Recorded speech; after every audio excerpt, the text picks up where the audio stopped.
অতিরিক্ত চর্বি, তানভীর খান সৌদি আরব থেকে। রক্তে অতিরিক্ত চর্বি কি খাবো? আচ্ছা, সুন্দর প্রশ্ন।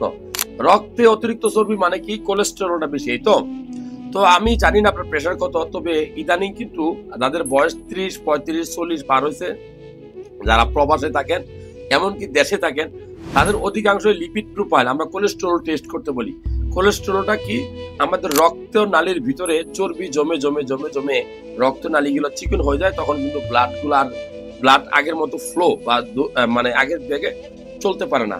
সো এই যে রক্তের ভিতরে কোলেস্টেরল জমতেছে, এইটা থেকেই আপনার হার্ট অ্যাটাক হয়, এইটা থেকেই আপনার ব্রেন স্ট্রোক হয়।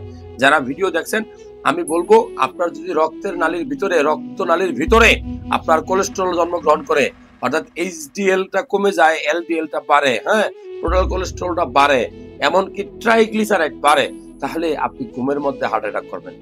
কি করবেন? ঘুমের মধ্যে সকালবেলায় দেখবেন যে বাথরুমে অনেকে যায়, গিয়ে ঘুরে পড়ে গিয়ে হার্ট অ্যাটাক করে। কারণ কি?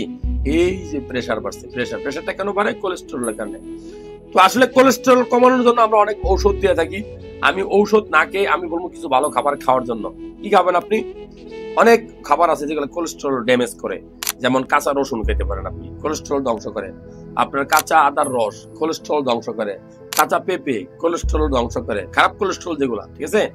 এরপরে শশা প্রচুর পরিমাণে খেতে পারেন। সবজি বেশি করে খাবেন। শাক এবং সবজির মিশ্রণ এটা বাড়াবেন। ভাতের পরিমাণ কম খাবেন। মাংস কম খাবেন।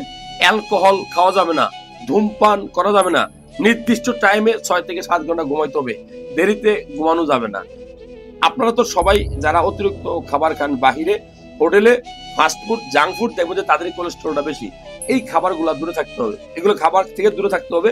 আর রাতের বেলা খান 8:30টার মধ্যে, খাওয়ার পরে 2 ঘন্টা, বেশি না, 2 ঘন্টা ব্যায়াম করবেন, পরিশ্রম করবেন, আপনার শরীরে খারাপ কোলেস্টেরল থাকবে না ইনশাআল্লাহ।